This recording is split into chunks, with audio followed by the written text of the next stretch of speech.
Hey, Kathleen here. I am reviewing the Fosmon's outdoor 24-hour mechanical timer. And we've had this a number of years, and it's been great for us to get our lights on and off automatically.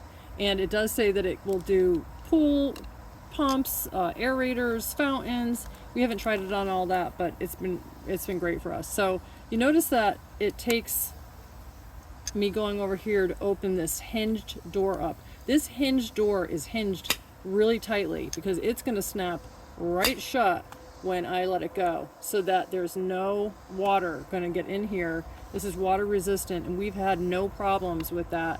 And even with all the pollen and everything, and I don't clean this out, you can see that there's just a little bit here, but there's not pollen in here messing with the dial. So one of the things we want to do, obviously, is make sure the time is set correctly. So there's a little arrow here. I don't know if you can see it. There's a little arrow here that you want to point at the correct time. And then obviously this is evening and early morning, and then this is daytime. And you want to just then push down by half-hour increments the time that you want the lights or whatever it is to go on or off. So we've got this set up. I'll plug it in and I'll let you see the lights come on. So that's it. We love it, and we would buy another one in a heartbeat.